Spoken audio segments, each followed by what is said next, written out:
Before we get on with the podcast, I'd like to mention that I now have 3 books for sale on Kindle. Recommended Reading for the True Conservative, Bad Democrat, and now Evil Liberal. All available for $3.99 or through Kindle Unlimited. Now, on with the podcast.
great, I suppose. This woman recognized me the other day. She said, "That's him, detective, third from the left." It felt good to be singled out like that. I was on Ellen once, but the cops pulled me off of her, and now she's pressing charges.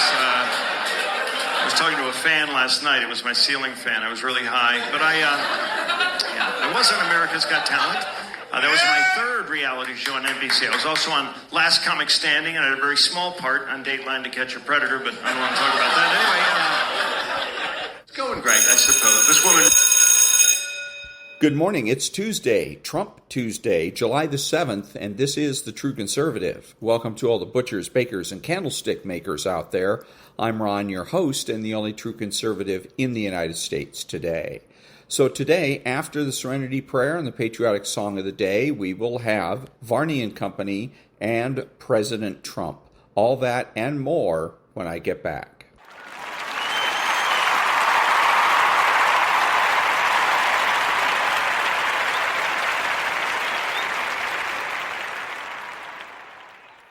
God grant me the serenity to accept the things I should not change, the courage to change the things I should, and the wisdom to know the difference. Amen.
Thank you. Now, Varney and Company.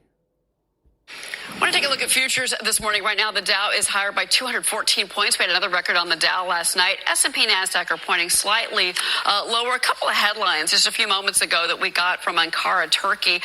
The president of Turkey saying that the United States has promised him 5 jets. He's talking about F-35s, and that is something that we were expecting to hear from President Trump and, of course, from this NATO summit. A lot more news is going to be breaking from this summit throughout the day, and tomorrow, that is it for me. Have a great day. Varney and Company is up right now, and David Asman is in for Stuart. David, good morning. Good morning, Cheryl, and good morning, everyone. I'm David Asman in for Stuart Varney. Well, President Trump is in Turkey for a critical NATO summit where the wars in Ukraine and the Middle East are expected to dominate talks with world leaders. To the markets now, and it's a mixed situation with the markets. The Dow is up handily, up 206 points, but both the S&P and the NASDAQ are down. And check oil. Now, Iran struck not one but 2 vessels in the Strait of Hormuz today, but still the price of oil remains below $70. More controversy surrounding Maine Senate candidate Graham Plattner. He is now reflecting on his political future, if he has one, after a sexual assault allegation raised new questions about his campaign. Also this morning, Team USA's World Cup run, well, it is over. Belgium advances to the quarterfinals with a 4-1 knockout blow to the U.S. We're going to get to it all coming up. It is Tuesday, July 7th, 2026. And Varney and Company, or in this particular case, Asman and Company. Nonprofit News Now. Back in a minute.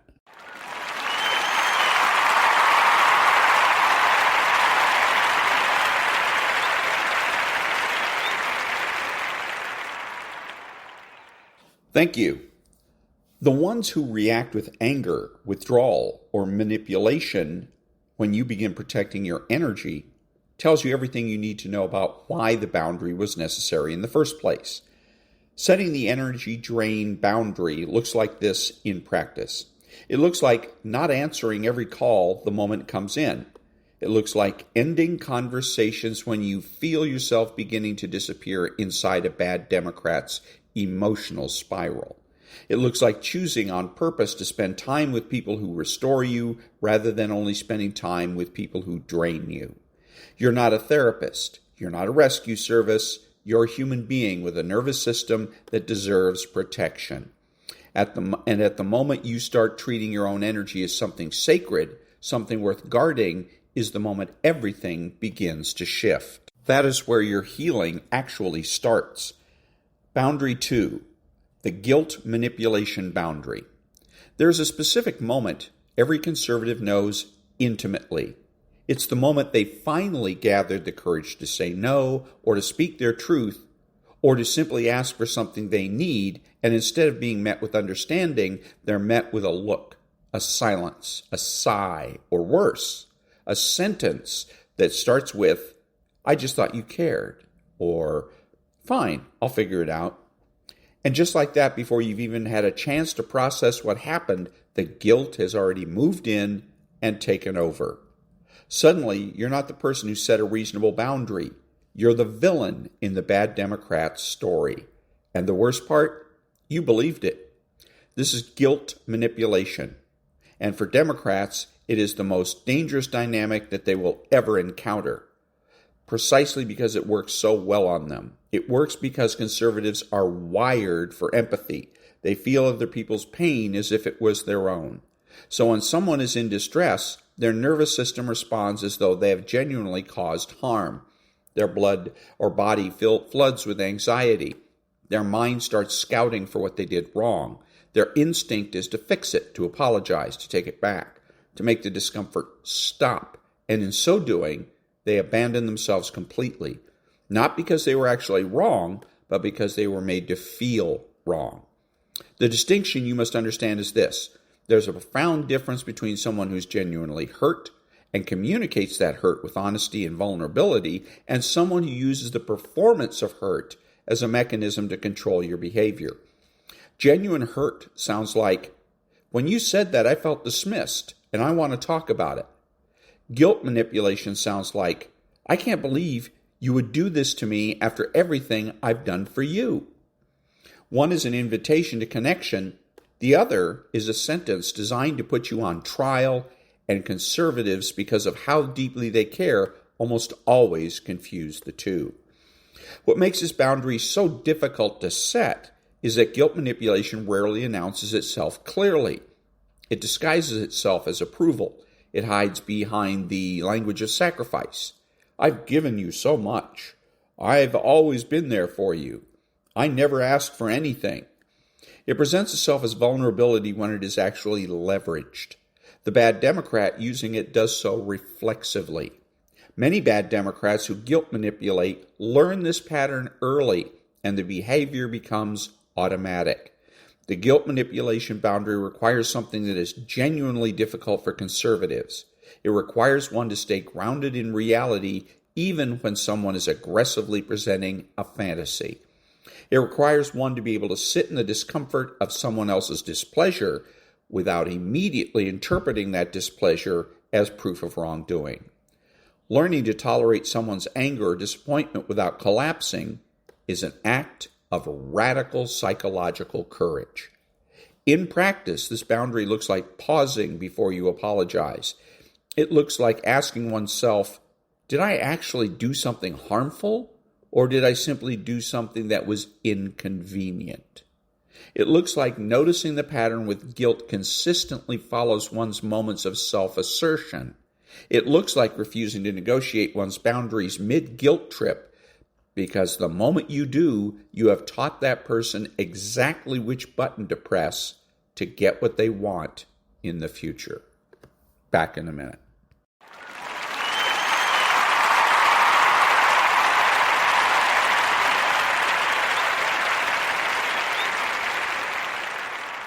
Thank you. Here's something I saw on YouTube, and there's an account on YouTube, and they have posted a picture with a caption that reads, "Pray for an end to gay marriage." Now, a lot of people that think of themselves as conservative might want to think about maybe reposting that or putting it on Twitter, or if they see it on Twitter, retweeting and that kind of thing. Bad idea, because all you're doing is putting a kick me sign on your back. The issue for true conservatives isn't with gays, lesbians, etc., just the same way as we have no issue with blacks, Hispanics, etc., or at all.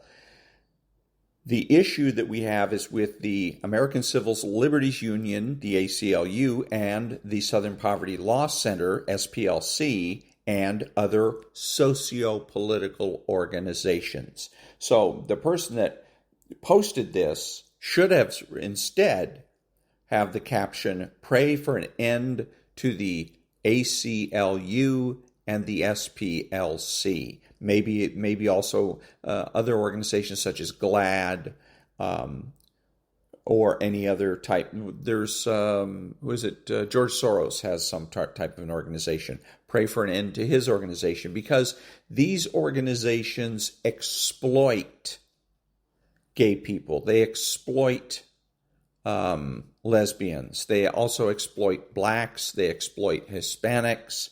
They are the ones that are oppressive and are oppressors because they're exploiting these people. They're using them as pawns in their socio-political games. So again, if you don't want to put a kick me sign on your back, which you don't have to do, a lot of people think to be a conservative, you got to wear a kick me sign. No, but know what you're doing. Instead of going after gays, blacks, Hispanics, you go after the socio-political organizations that use gays, lesbians, and blacks as pawns in their game. Back in a minute.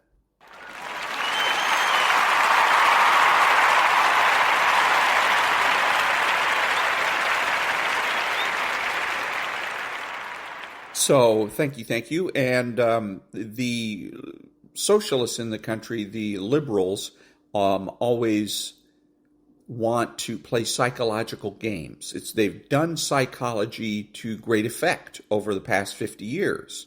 They have gotten marijuana, the recreational use of marijuana, passed in 5, 6, 10 states.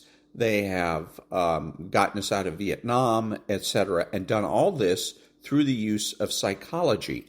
Vietnam, they were able to convince the majority of Americans that they were actually in the minority. And the same thing happens with marijuana. By convincing the majority of people who don't want anything to do with it, who believe that it should remain illegal for recreational use, that they're in the minority and that everybody else thinks the opposite. An example of the way they do this is you might go to work and Sammy Socialist comes up to you in the break room and says something along the lines of, "Hey, are you a Trump supporter?" Now that sounds like a very innocent, innocuous question, but it's not. It's a loaded question. Because if you answer that in the affirmative, well, yes, of course I am. Then they can go ahead and start making statements like, well, but everybody else thinks. Everybody else likes somebody else. They work on you to try to convince you that you're the only person in the United States of America that supports President Trump. So the best answer when somebody says, "Hey, are you a Trump supporter?" is everybody's a Trump supporter. And if you really want to press the advantage home, then you say, well, everybody's a Trump supporter, including you. Think about it. Back in a minute.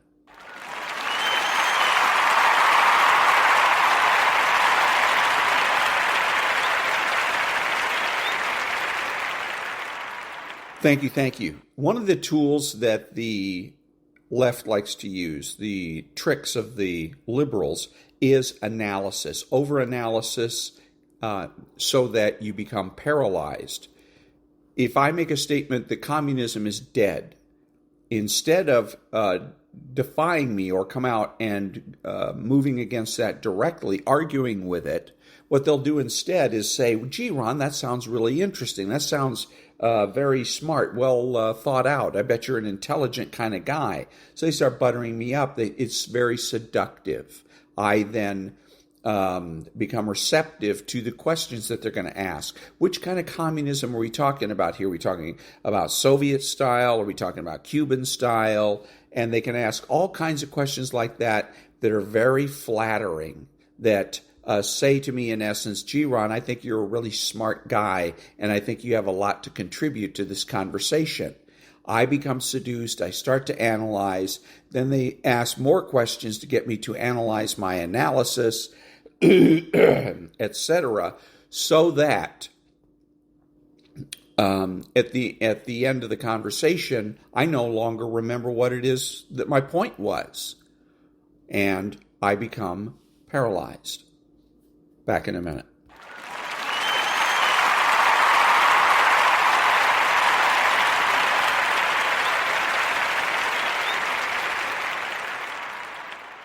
Thank you. So President Trump is going to Turkey soon, and he's supposed to have some sort of NATO summit. Allegedly, according to the talking heads, he is going to ask NATO countries to increase their defense spending.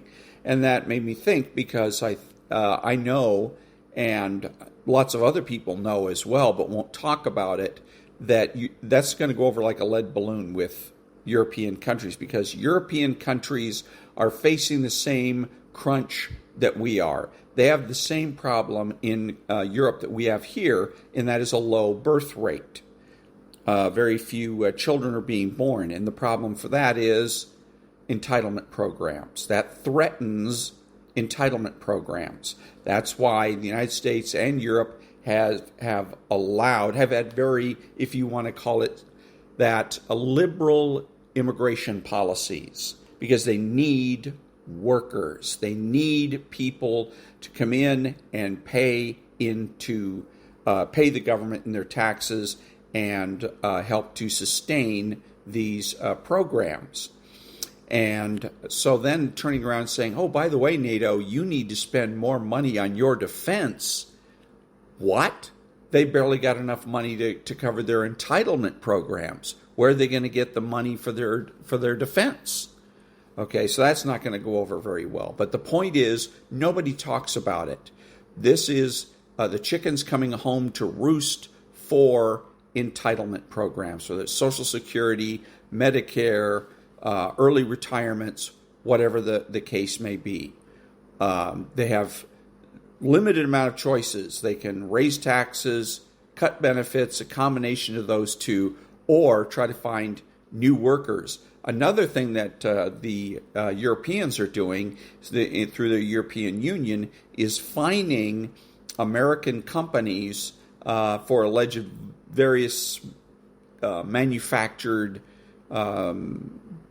delusional violations of their regulations, and finding them millions or hundreds or tens of millions of euros, and using that. I'm sure that money is going to then go and be used for shoring up social programs, the socialist states in Europe. So, and the same thing with the minimum wage in the United States of America. Why is the minimum wage going up? Not just going up, but going up ridiculous.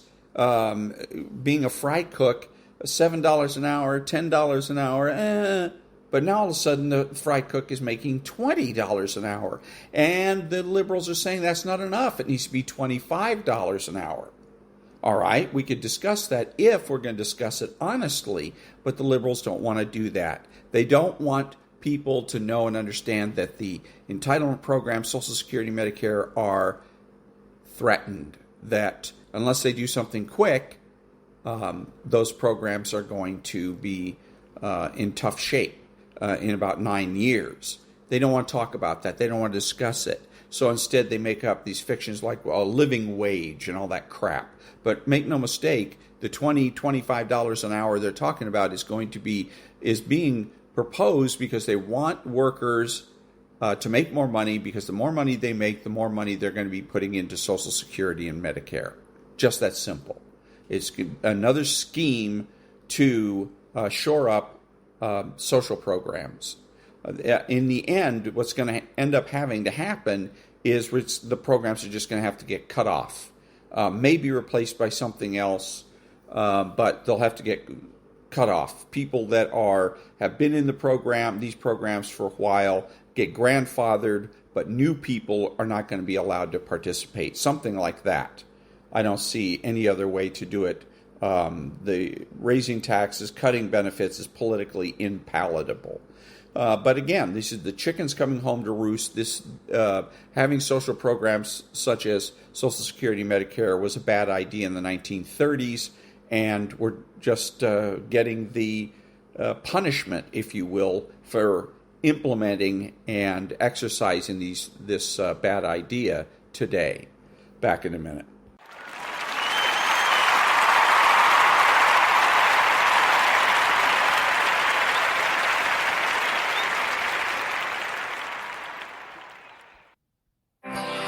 What will we do with this moment?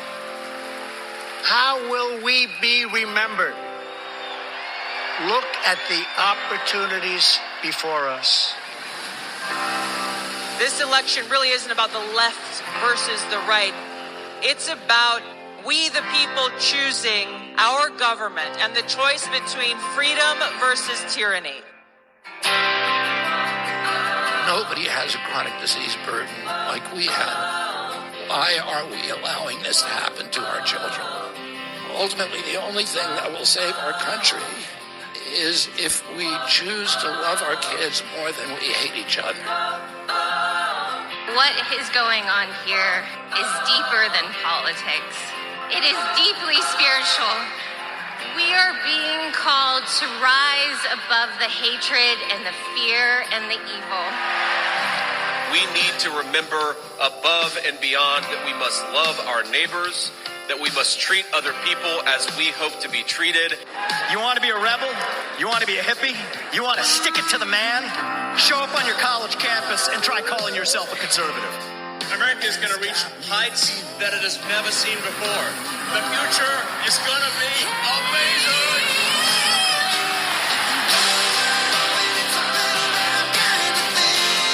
Don't you want healthy children. Don't you want a president that's going to make America healthy again?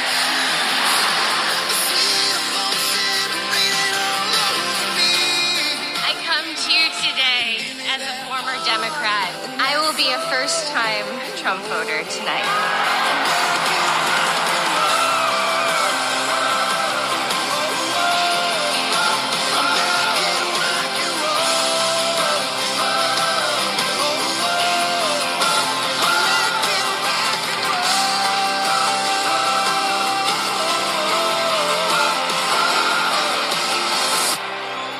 People dreamed this country, and it's the people who are making America great again.